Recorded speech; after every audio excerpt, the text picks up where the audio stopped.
दोनों को एक साथ लगाना है।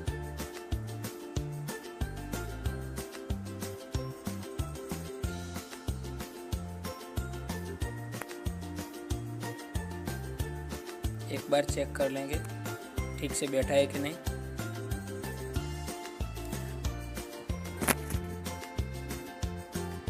दोस्तों, हमारे चैनल में बाइक, स्कूटर जैसे वाहनों के अनुसार कई प्रॉब्लमों के ऊपर मैं वीडियो बनाता रहता हूं। तो अगर आपको पसंद आए तो प्लीज़ लाइक कीजिए, शेयर कीजिए और मेरी चैनल को सब्सक्राइब करना ना भूलिए। ये गियर चेंजर है जो गियर को चेंज करने में मदद करता है।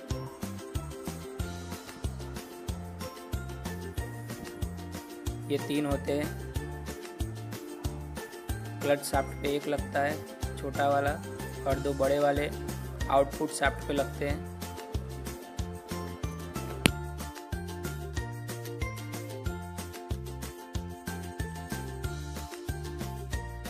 अगर आप जानना चाहते हैं कि मोटरसाइकिल का गियर बॉक्स कैसे वर्क करता है तो उसकी दूसरी मैंने अलग से वीडियो बनाई है, वो मैं बाद में अपलोड करूँगा।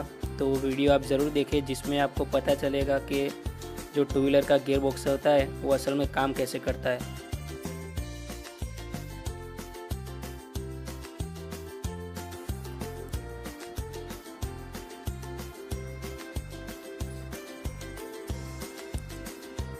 अभी जो आप देख रहे हैं ये गियर ड्रम है। इसके अंदर खांचे बने हुए होते हैं। इसी खांचों की मदद से हमारे बाइक के गियर चेंज होते हैं। इसे थोड़ा ऑयल लगा के लगाएंगे और इसके बाद जो हमने गियर सिलेक्टर रखे थे उसे इसके 3 खांचों में लगा देंगे और उसके बाद 2 पिन आती है, दोनों पिनों को उसकी जगह वापस लगा देंगे।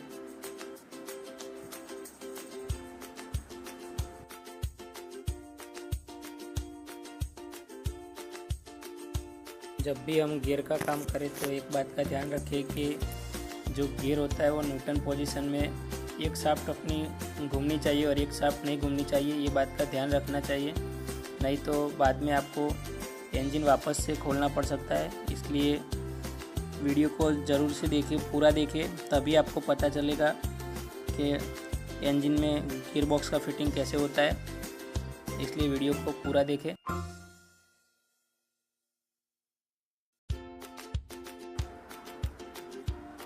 ये पिन है, इसे हम गियर चेंजर में लगा देंगे।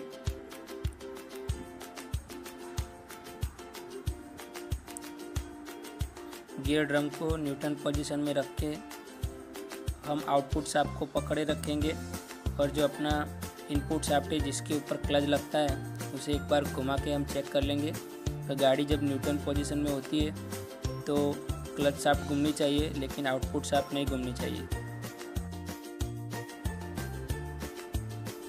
अच्छे से एक बार चेक कर लेंगे। हम ड्रम को ऐसे न्यूट्रल पोजीशन में रख के हम क्लच शाफ्ट को घुमाएंगे तो आप देख सकते हैं आउटपुट शाफ्ट नहीं घूम रहे।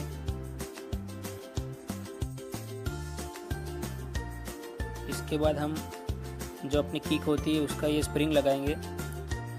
दोस्तों, कई बाइक में किक का स्प्रिंग बाहर लगता है और कई में अंदर लगता है, तो बात का ध्यान रखें, इसमें ये अंदर लगेगा।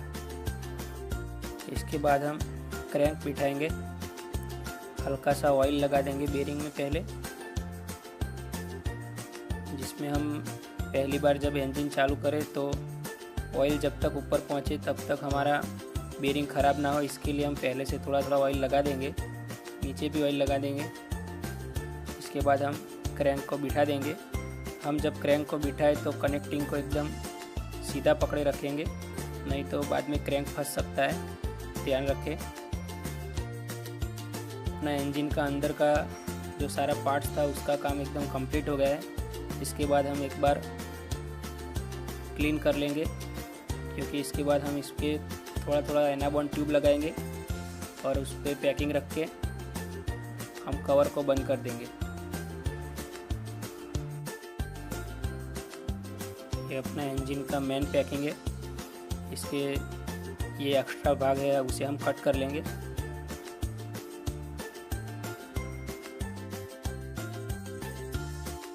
इसके बाद हम इंजन के भाग के ऊपर थोड़ा थोड़ा सा एनाबॉन्ड ट्यूब लगा देंगे, जिससे हमारा पैकिंग हिले ना, और अगर कहीं पे कोई छोटा छोटा जो स्क्रैच पड़ गया होगा तो वहाँ से बाद में ऑयल लीकेज ना हो। वैसे तो अगर इंजन का सरफेस अच्छा हो तो हमें ट्यूब लगाने की कोई ज़रूरत नहीं पड़ती, लेकिन अगर इंजन की सरफेस पे कहीं पे आपको लगता है कि स्क्रैच है या बाद में ऑयल लीकेज हो सकता है, तो अच्छा है कि आप पहले से ही उस पर एनाबॉन्ड ट्यूब लगा दें, क्योंकि बाद में पूरा इंजन फिट होने के बाद अगर लीकेज होगा तो वापस से हमें पूरा इंजन निकालना पड़ेगा।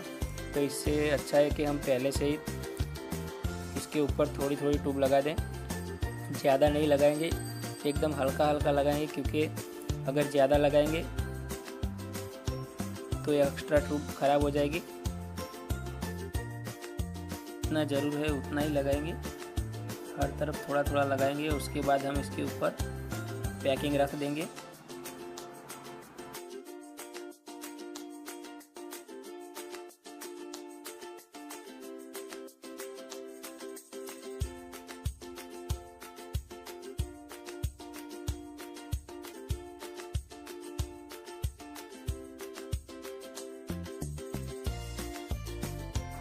इसके बाद हम पैकिंग को रखेंगे इसके ऊपर। एकदम अच्छे से पैकिंग को हम रख के एक बार हाथ से हल्का हल्का दबा देंगे, जिससे बाद में ये खिसके ना।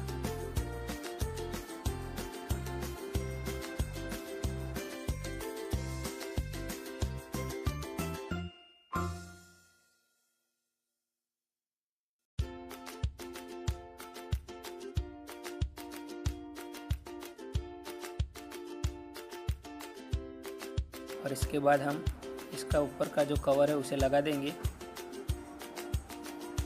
एकदम इजी बैठना चाहिए।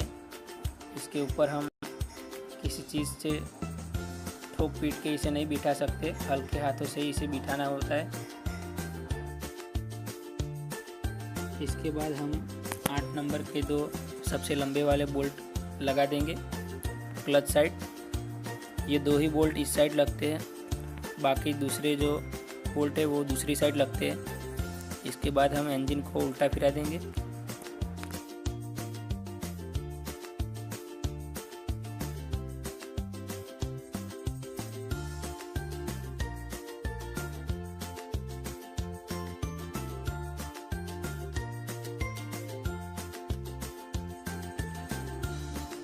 ये चैम्बर के सारे बोल्ट हैं। इसमें ये एक बोल्ट सबसे लंबा है, उसे हमें मैग्नेट साइड लगाना है,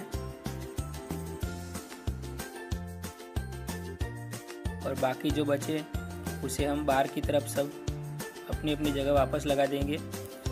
ये सभी एक समान होते हैं, इसलिए ये हम कहीं पे भी ला सकते हैं, इसमें कोई प्रॉब्लम नहीं होगा। लेकिन ये ध्यान रखें कि जो 8 नंबर का सबसे लंबा वाला बोल्ट था उसे हमें मैग्नेट जहाँ लगता है उस वाली साइड अंदर की साइड लगाना है, बाकी बोल्ट को हम बाहर की साइड लगा देंगे।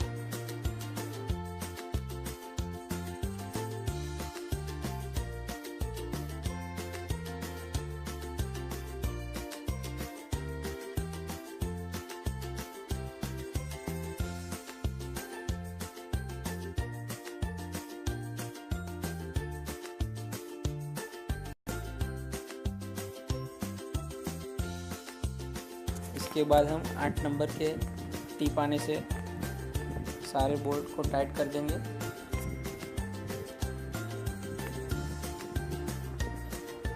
सारे बोल्ट को टाइट करने के बाद हम एक बार चेक कर लेंगे कोई बोल्ट बाकी तो नहीं रह गया। इसके आगे का वीडियो आप ज़रूर देखें, उसमें हम देखेंगे कैसे क्लच लगाते हैं, पिस्टन लगाते हैं, कैसे टाइमिंग सेटिंग करते हैं।